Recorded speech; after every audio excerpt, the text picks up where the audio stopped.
Now we're going to really look at common number sets. The sets of numbers that are used so often in math and when we've got special names for them. We will be talking about the real numbers, and this is any number that you can think of.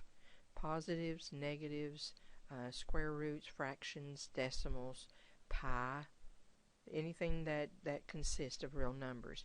Some of you might have heard of imaginary numbers. We do not play that game in this class. We stay in the real number system.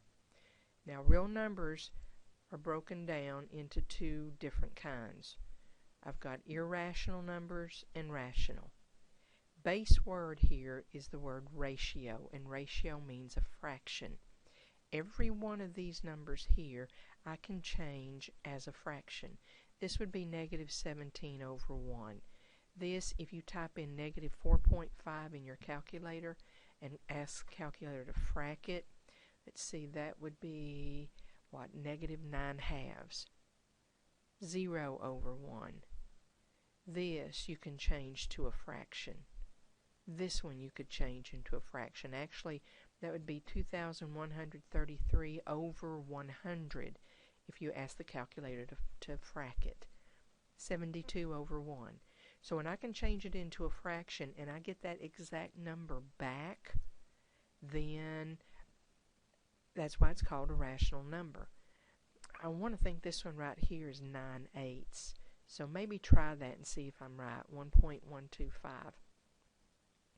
See if that's 9/8. Now over here, if you put or ask the calculator for pi or square root of 7, it gives you a humongous decimal number. Pi is right above your division symbol. Let me see if I can get my calculator up real quick. Got to move it over just a tiny bit. Here's pi. If I do second pi, that's to me a humongous long decimal number, and there's more because pi never ends. Square root of 7, shift, get your square root, put your 7 in there. Same thing, look how long this is. We don't have a nice fraction that will give me these exact values back. It doesn't exist, and this is why they're called irrational or not rational numbers. So what was that one? 1.125, 1.125, go frack it. Yay! So I was right. So 9/8. Let me pause this just a second. I had to move my calculator and I couldn't.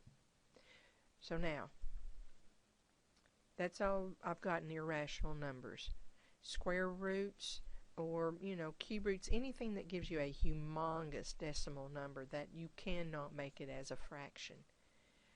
Now, the rational numbers are broken down into integers.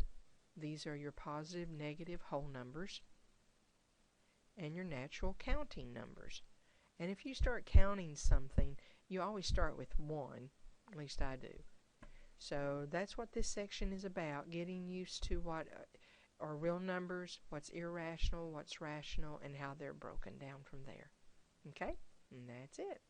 Thank you.